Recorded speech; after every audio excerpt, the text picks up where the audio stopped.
Pew Research. Nearly half U.S. adults say dating has gotten harder in last 10 years. What are your thoughts on current dating scene?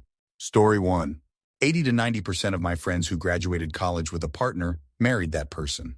10 years later, virtually none of the people who did not graduate college in a relationship are married, and exactly 0 people in my network at 33 have a child if they did not start a relationship with their partner before 24. That's a pretty wild, disturbing thing. Story 2. I found myself unexpectedly single in 2021 after a 10-year marriage, and yeah, every dating app sucks now. Lots of features don't even exist anymore, like letting you search for people instead of just relying on what the algorithm decides to show you. Okay, Cupid used to show you a person's message response rate so you could save your time if they never responded to anyone. And I feel like there are way more bots and scammers. But meanwhile, people aren't drinking as much, so bars aren't a great option. And as a 40-year-old with a full-time job, friends, family to spend time with, and a house and pets to take care of, I don't have the free time to do something like attending random meetup groups or volunteering hoping to maybe meet someone. Story 3. Obviously purely anecdotal, but yeah, I had way more fun with dating 20 years ago. It was less hostile and way more optimistic. What was once a lot of hope about the future is replaced by the unease that everyone is one swipe away from jumping ship, which in turn makes you not want to invest in anybody. Apps are the Ouroboros of dating. Story 4. Back in the day, girls would say they wanted a guy over 6, and guys would say they wanted a girl who was a solid 10. But then they'd meet, make each other laugh, and suddenly a guy who is 5'9" and a girl who is a 6 with makeup would be good enough for each other. Now all you have are pictures and stats.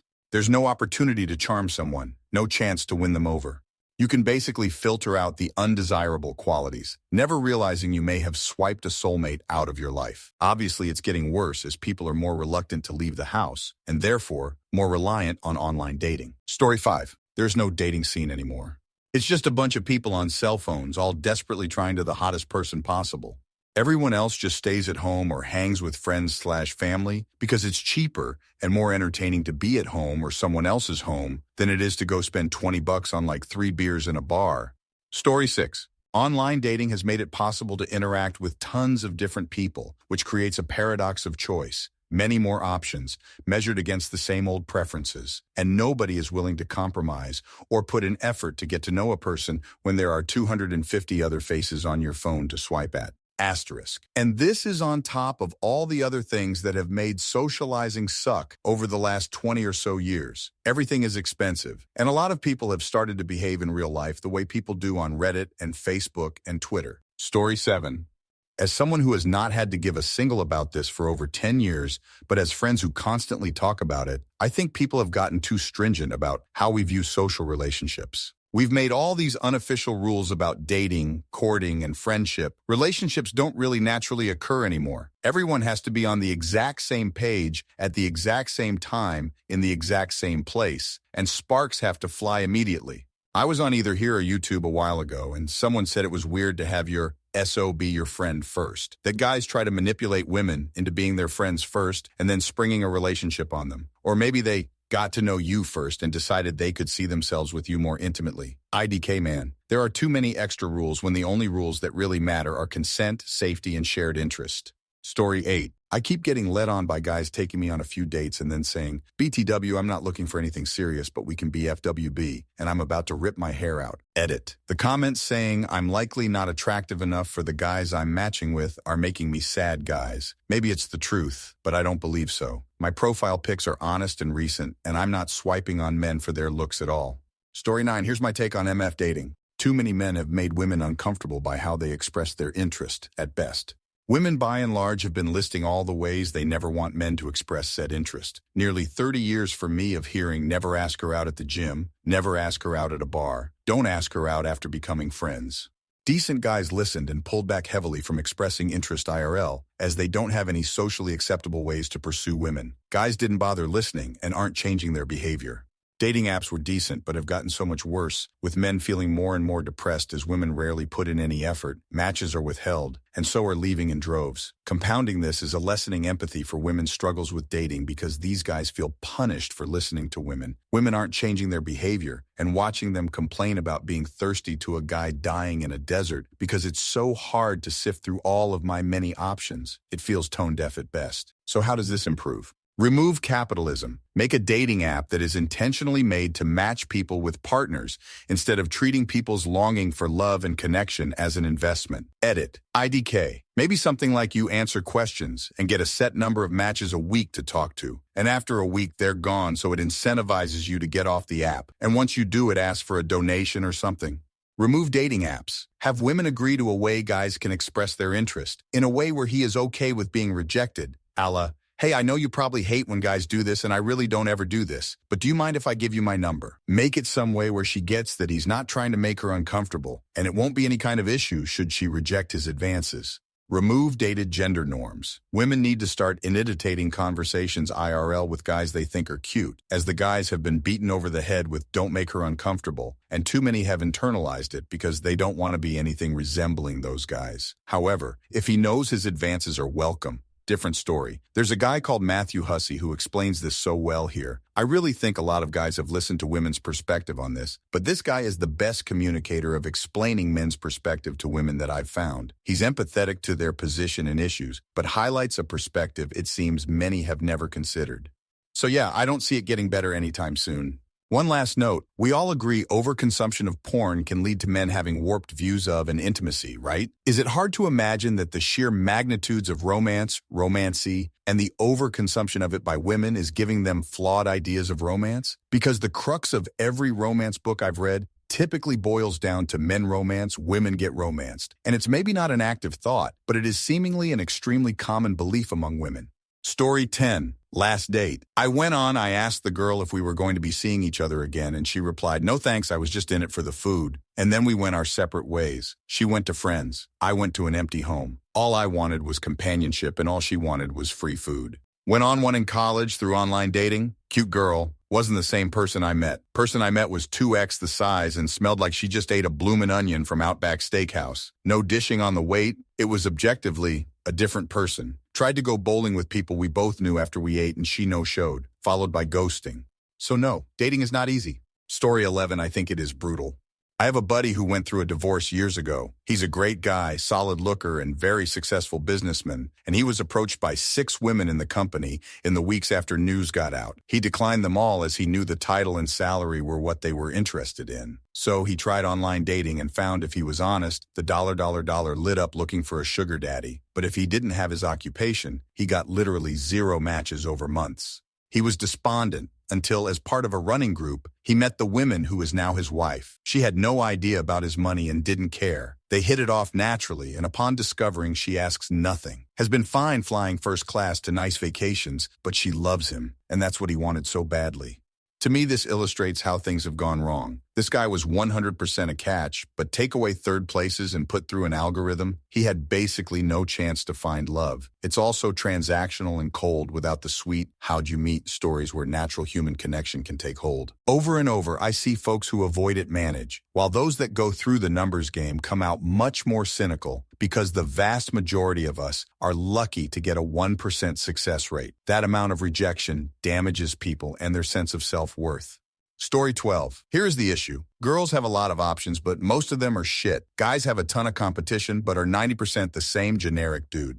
Have you ever eaten at a restaurant at a lake with a dock and you can throw a fry in the water and 40 carp all spring out of the water at the fry? That's what the majority of guys are in online dating, carp. So stop hanging out with the other 40 carp at the dock, jumping at every girl that throws a fry in the water. Nobody wants to get a fish from that shithole. Story 13. Dating has been commodized into a service where the idea of finding a person to date has been turned into a product. The gamification of that product very ridiculously follows Ubisoft's infinite money loop, where the metric of engagement is the measure of the service's success, rather than the value it adds to a person's life. When a person matches with another, they take themselves out of the pool of people engaging with the service. And that takes recurrent user spending out of the process. So the process is designed from the ground up to let that happen as few times as possible. So we have extremely large and powerful corporations interfering in the process, dating and finding love for financial gain when we didn't used to have that 10 years ago. We could go further into discussing the individual bad actors also trying to game the system for personal profit, but they're only using the system as it is designed to be used from the perspective of the developers. Furthermore, because of the ubiquity of large corporations interfering in the process of dating and the trillions of dollars they have spent over the last 10 years normalizing their presence. Even people who refuse to be sucked by their services are still interacting with people who are. The dating pool is heavily influenced by the norms established by social media and dating apps and become more difficult to date/get to know as a result. Not that these applications change the person per se, but rather that they are convinced there is an infinite line of people ready and waiting to accept them as they are without affording the other person the same dignity. The reality of personhood has been so warped that we even have people on this very site telling strangers to end decade-long marriages over the slightest misstep by their partner, or break up with people they just met over the slightest bungling of social norms, even in cases where the original poster asking for advice lives in a different country with different social norms than the poster. The dating scene in the modern era is an absolute hellscape compared to how it was 10 years ago, because in short, 10 years ago, we didn't have a litany of companies trying to profit off of our misery. Today, we have an entire misery industry. Story 14.6. 10 inches firefighter paramedic, unable to get any matches or feedback on dating profiles. Well, minor feedback, almost exclusively negative comments/unhelpful criticism, with very, very few tidbits of actually helpful advice. Spent the last 6-ish months on and off over Hinge, Bumble, Tinder in the heart of Pittsburgh, and it feels like I'm invisible or something. And approaching people in person is the social norms around asking a girl for her number or similar have changed quite a bit, I feel like. Although part of that is just me being out of the dating pool for over 10 years. Maybe it's just my area or something. But even striking up a conversation with someone at a bar, just out and about, can feel inappropriate or uncomfortable for either or both parties. Story 15. People are out of practice at chatting each other up in the usual default meet space world. They don't have places where they meet strangers anymore because many of our third places, i.e. not home, not work or school, have been eroded by online spaces and economic hardship. People go out less for civic clubs and places where they would otherwise meet. Story 16. I'm 6'5", I own my own home, I make 6 figures. I WFH, but I have a fairly active social life and get out doing something every day. I'm active, I'm social, I lift, play sports. I'm not homely looking, and I'm just not able to find much out there. I've been on and off dating apps since the pandemic because it's just hard meeting people out in the real world. So I've been stuck with the online dating dance. My most recent date stood me up, straight up. After texting her after waiting for 20 minutes, she finally responded and said, "Dude, you didn't text me all day laughing emoji." She wasn't a texter and I was busy during the day. I'd also gotten a dinner resi and sent her a screenshot the night before. She texted me later blaming me for not initiating a convo because she was concerned about her safety and wanted to ask me for social media to make sure I'm not a creep. I don't have social media. So instead of reaching out to me and asking me straight up, instead of being an adult and telling me what she needed before she was comfortable to meet, instead of texting me that she wasn't going to make it, she thought standing me up without warning was the move. Like, I'm not trying to paint with a large paintbrush here. I have a lot of awesome women friends, but goddamn, women on dating apps are so frustrating. It's like y'all are bystanders in your own dating life waiting for some night to sweep you off your feet instead of putting in a little effort for your own love life. Newsflash, dudes want to be valued too. Guys want to feel like we are a prize as well. I've mostly stopped online dating at this point, and that was solidified in a book I recently read, Thursday Murder Club. At least I have discovered that online dating is not for me. You can have too much choice in this world, and when everyone has too much choice, it is also much harder to be chosen, and we all want to be chosen. Story 17. My biggest issue as an app user is that most of the guys aren't down for dates. We move to texting, and I'll ask about getting together and it doesn't happen. I'm not on the app for pen pals or new Snapchat friends. God help us all. Take Snapchat instead of TikTok, please. I'm actually looking for men to go on dates with and get to know them, but that doesn't seem to be the case for most others out there. Story 18. As a guy, 10 years ago, you'd still have to work hard, but you'd get some response. Nowadays, you can send 1 million messages that'll funnel to about 2% responses, and of those responses, a percentage will actually continue talking to you. Then of that, a small percentage will exchange numbers and finally filters out to a small percent that will go on a date with you. Story 19.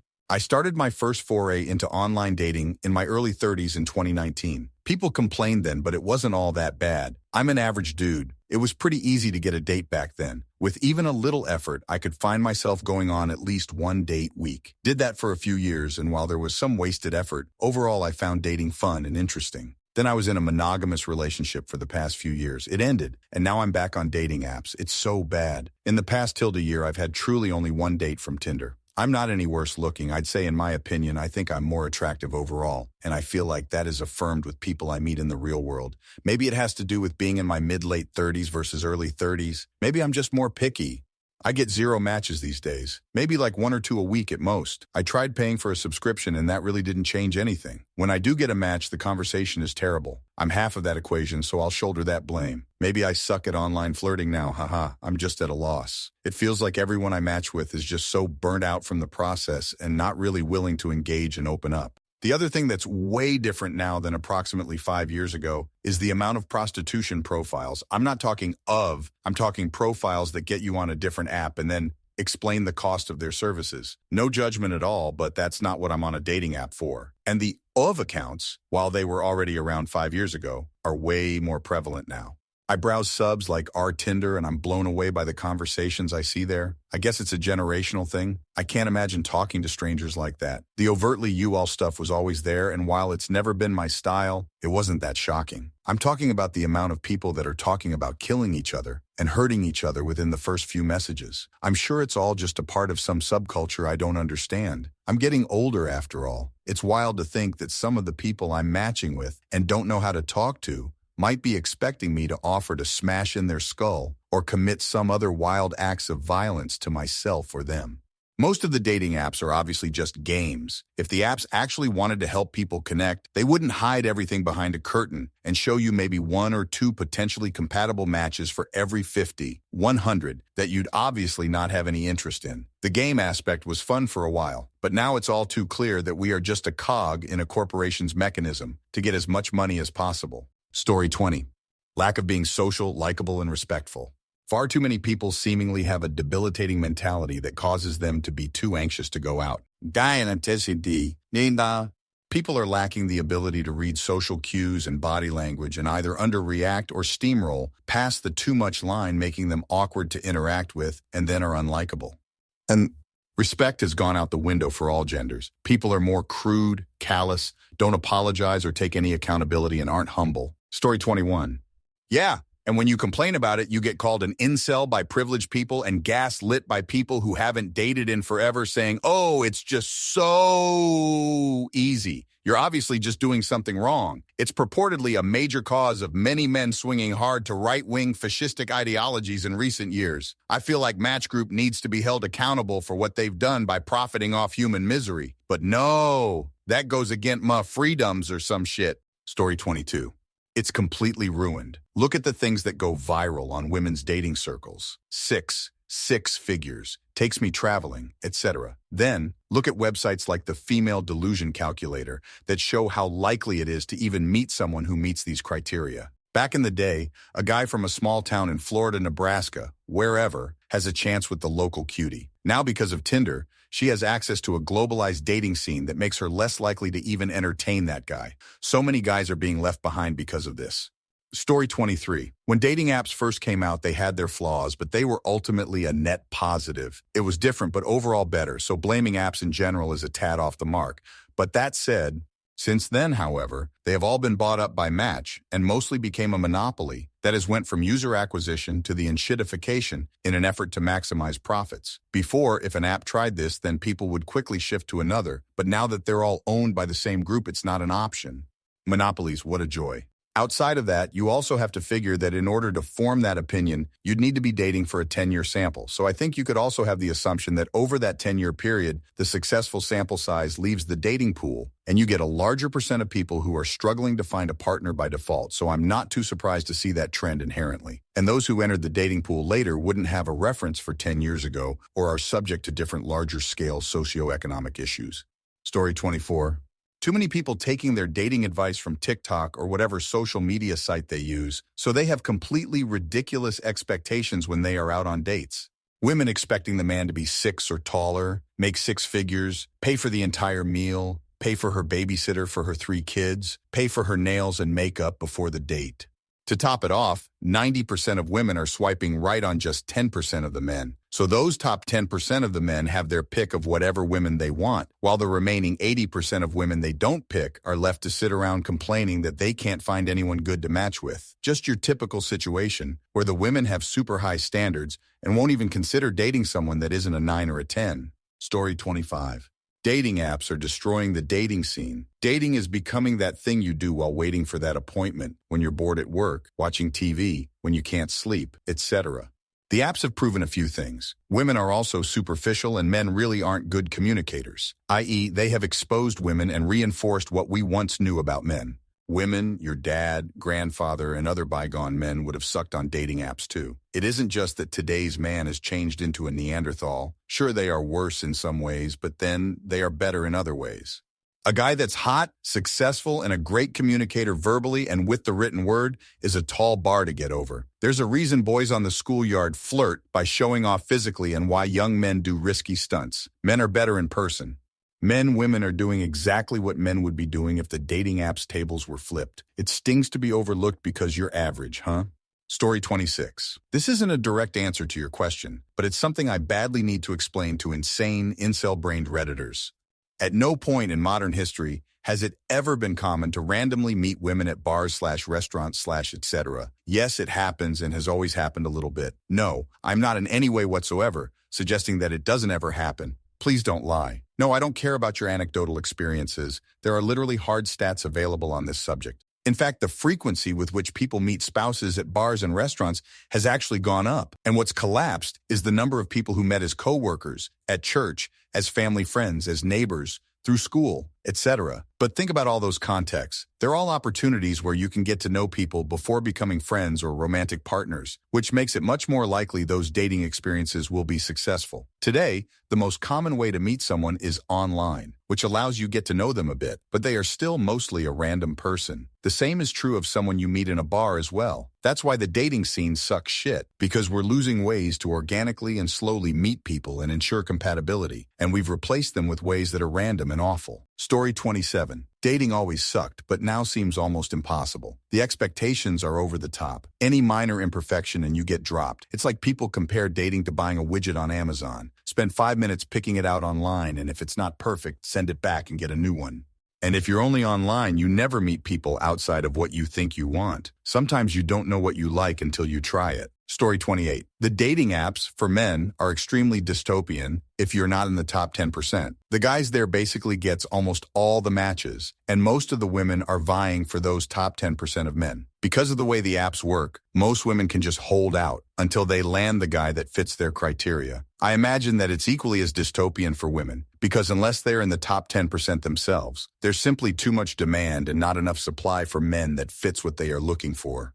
Story 29. Who did they actually survey? It seems to me that this kind of question is subject to tremendous selection bias and nostalgia for a past they never actually experienced. If you've got experience dating from 10 years ago, that means you were in your late teens or early 20s a decade ago at the very youngest. In other words, the point at which most people will be looking their best, dating a pool of people with the lowest emotional stakes on saying yes. Plus, polling people in their 30-plus years who are dating presumably excludes people who are in committed relationships, which is another type of selection bias, one where more agreeable and less selective persons have opted out of the problem.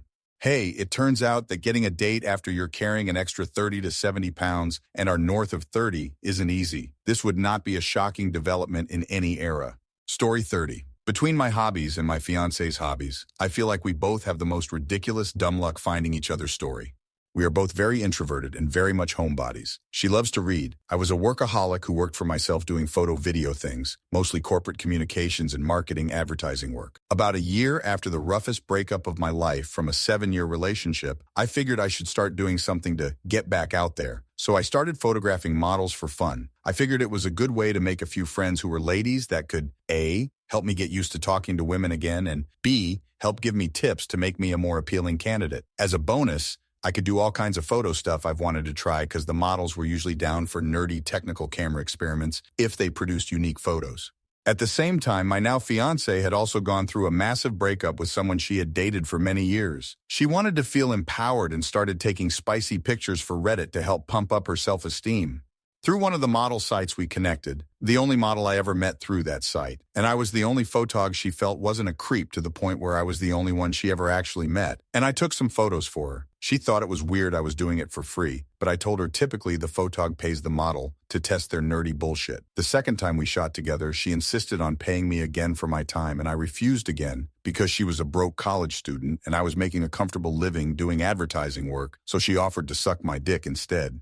And that started a working relationship that turned into a romance. We did some more shoots, often ending with us hooking up, and then as time passed and we realized how much we had in common, it kind of just turned into regular dating. Couple years passed and we moved in together, and then I proposed. So all that story ends with the point of, I don't foresee ever having that kind of dumb luck ever again. I love this woman so goddamn much, and if she dies before me, I strongly doubt I would even attempt re-entering the dating world again, because there's no way I'm ever going to get anything like this one. Story 31. A good friend of mine has went on 4 dates since his divorce. 2 ghosted. 1 bragged to him after the date to using him for a free meal. The other said he wasn't tall enough. He's 6'2", makes $90K, decent looking, and I know for a fact has a big old schlong.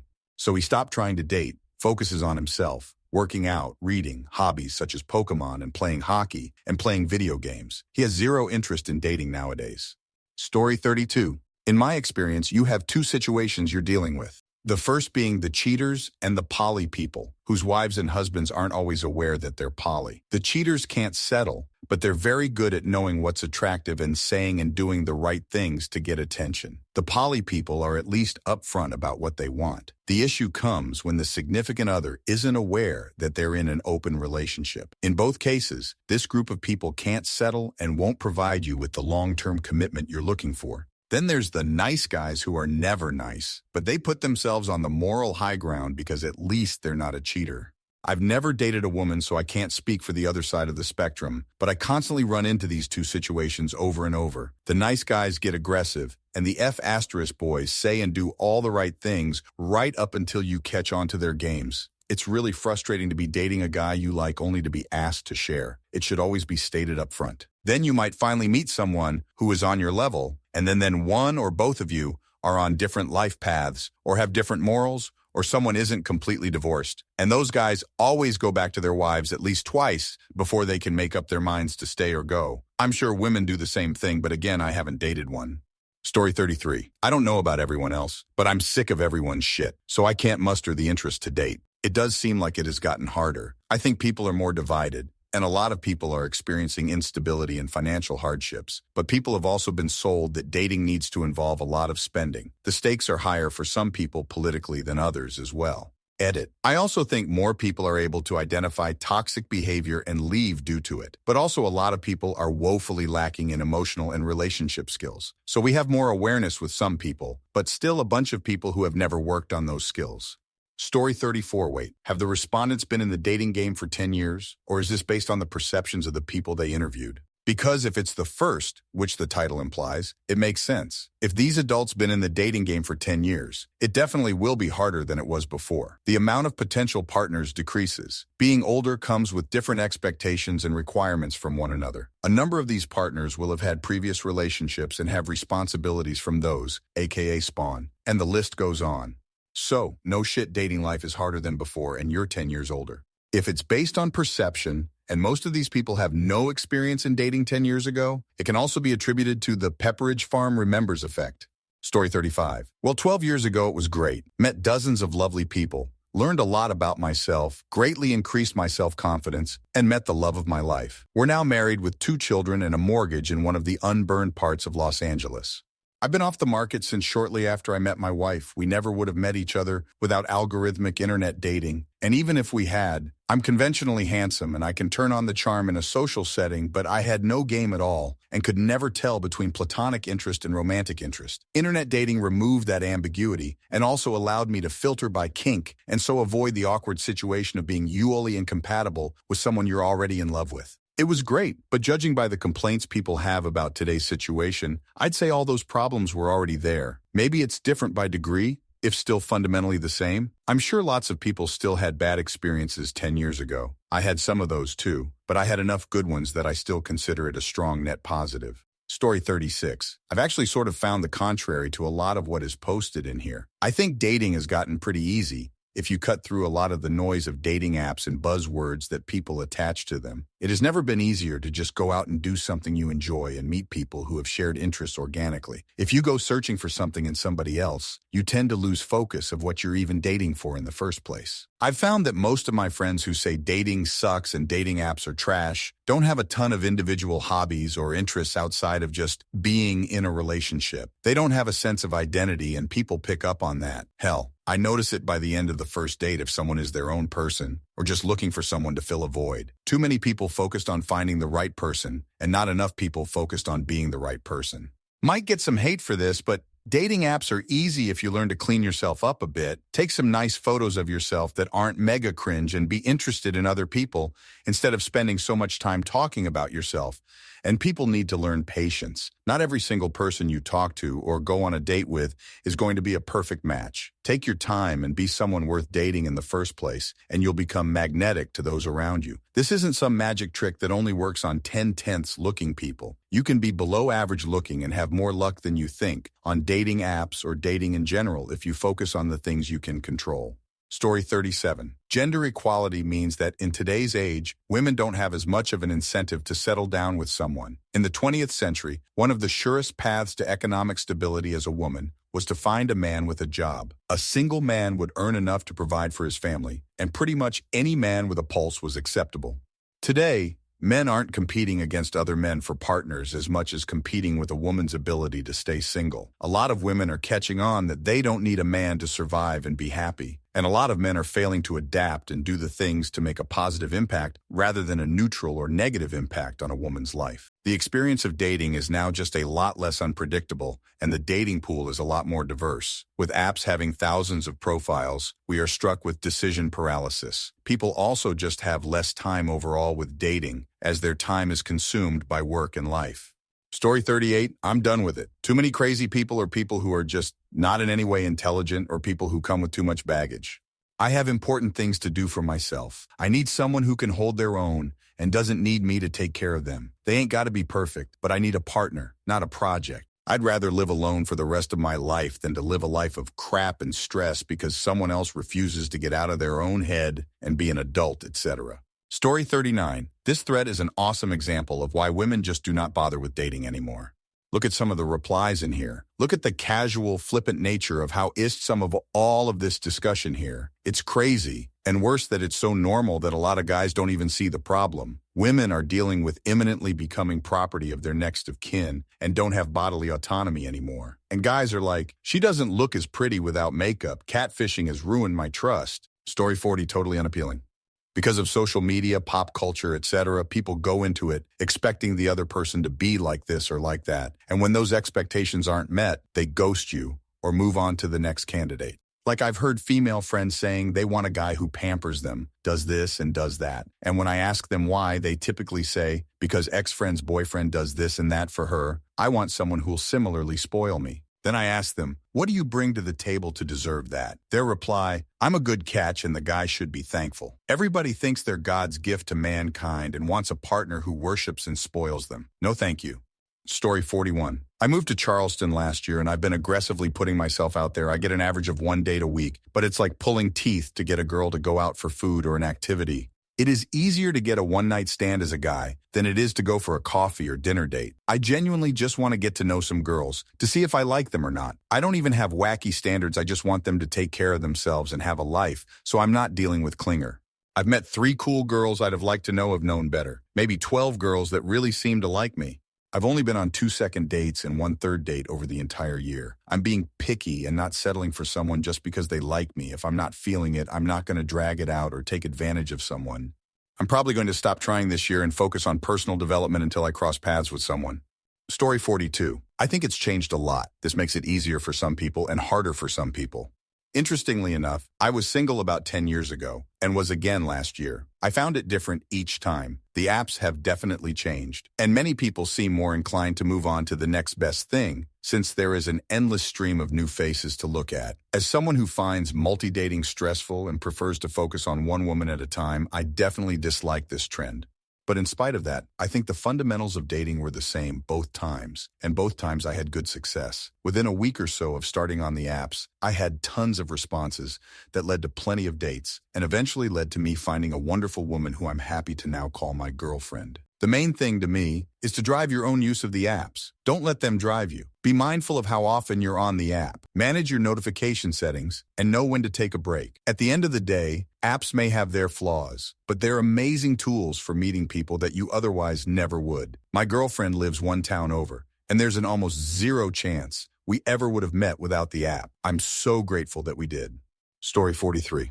For a different perspective, my guy friends have told me they're afraid to approach women in case they're seen as being creepy, whereas my girlfriends and I would all prefer to be approached as we don't really have the confidence to approach men ourselves. My friends and I want to be romanced like the books we all love to read, but nothing like that ever happens, and we're sick of dating apps, and it becomes a self-confidence problem. I only got my boyfriend because I just walked straight up to him and handed him my number, which worked out great, obviously, but it was the first time I ever did it, and I was terrified, so I count myself as one of the ridiculously lucky ones. Story 44. I don't know how this survey would work. There's a huge difference between dating in your 20s and 10 years after the fact. If they're surveying people in their 20s, they weren't dating 10 years ago. If you're surveying people in their 30s and later, a lot of that difficulty isn't related to current culture, but what you no longer are willing to put up with. It's a whole different vibe dating in your 30s and beyond. Maybe I'm not looking at this correctly, but it sprang to mind. Story 45. As a rather average guy on most counts, online dating is pointless. There are far more attractive and charming guys on dating sites than me, and an attractive girl can more or less pick from a very long list of guys. Tons of silent competition amongst the guys on dating sites. I know this because of friends and family I've talked to who have online dated. In the first week of being on a site, my sister had hundreds of guys to pick from, and that's not an exaggeration. I've had maybe 50 across a few years. Story 46, I would say I'm average. 5'11", make $60K a year, in great physical shape, decent-sized pipe. I get literally zero attention on FB Dating, Hinge, Occupid, POF, Tinder. My pictures aren't horrible. Of course, they could be more professional, but I don't want to come off that way. I've experimented heavily with my intro.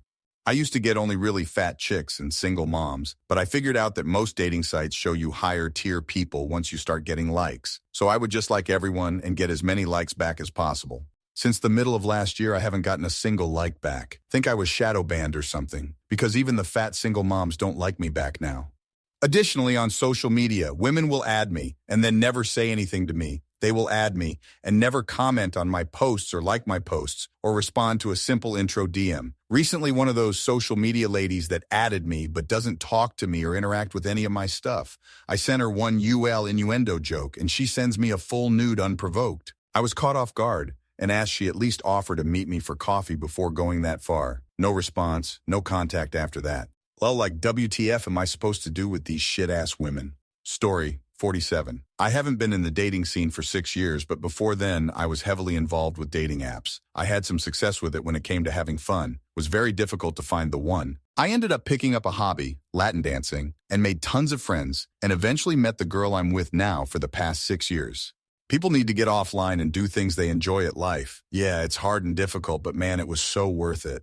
Story 48. It sucks. The dating apps themselves have gotten worse. When I broke up with my post-high school girlfriend in my mid-20s, POF and OKC were decent to use. I got a message or two every few months and a date once a year. I landed a 2-year-long distance relationship after being on the sites as apps for 5 years. Then COVID hit. We broke up, and I spent 4 years on the apps. Not a single date. Some years I wouldn't get a message. Features that used to be free were now premium features. Layouts, questions, and preferences changed. Then I heard about how the algorithms worked, and it made it all worse. Essentially, on most sites, if you swipe right on everything, the sites see that as not a real person or not really committed to looking, and they toss you in a lower tier. Depending on how many swipes you receive from there, you get tossed to an even lower queue. Keep in mind, these companies make their money on people staying on the sites. If someone matches right away, that's a customer that's gone. Enough users need to find matches quickly for a success story to make it seem viable, but enough users need to stay and pay to make it profitable.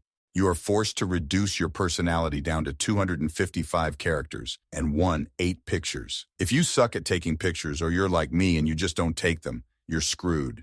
I tried the premium features of putting my profile at the front of the line, but after using my free boost every week, I still got 0 hits on it. It was all wasted money. Thankfully, last year, my current partner made their intentions clear. We have been together for shy of a year now. All the stuff that I put in my profile that might have disqualified me from others are things that my partner likes about me. No complaints from me on that one.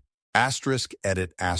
My last relationship, the one that was long distance, showed me her inbox on Plenty of Fish. Despite her profile saying she was only going to be in town for a month and she was not there for, she had over 1,000 messages in her inbox with a very small face pic. So while guys can put in lots of effort, women can put in almost no effort, and some do expecting men to entertain them. Men will also get their messages lost in a sea of other messages without being seen. Story 49. One issue that the proliferation of dating apps has caused is the compartmentalization of social activities. I'm not saying to hit on your hygienist at the dentist. You should be respectful of people. But it feels like the list of times, places it's okay to approach someone is getting shorter and shorter. Maybe that's just my perception, though. But generally, I feel like it's generally not appreciated to be like, hey, I think you're cute, want to get coffee sometime, etc. Take it to a dehumanizing and sterile dating app with a vested interest in getting you to pay, so maybe they don't want you to find love. Story 50. Yes, I think it's much harder. I went through my hoe phase as a guy, and it was successful for a year to have my fun. I got into on and off relationship for 7 years, and when I became single again, after that time, I was maybe getting 50% of the same attention I did before that. It was vastly more difficult, especially online. Recently, I went to Vietnam and met my tour guide, who I ended up falling for. She was moving to the US, so I visited her, and now she's my girlfriend, and we'll make it work long distance until she can come to Canada. I'm glad I found someone for me that matches my values because dating in Canada, US, seems really difficult at the moment, and I wasn't looking forward to continuing to navigate that. I believe that the key is getting offline and finding groups, clubs, and fitness classes that you enjoy and meeting people through that would be far more rewarding and forgiving for finding a partner. It's something I didn't explore, but probably what I was about to get into had I remained single for longer.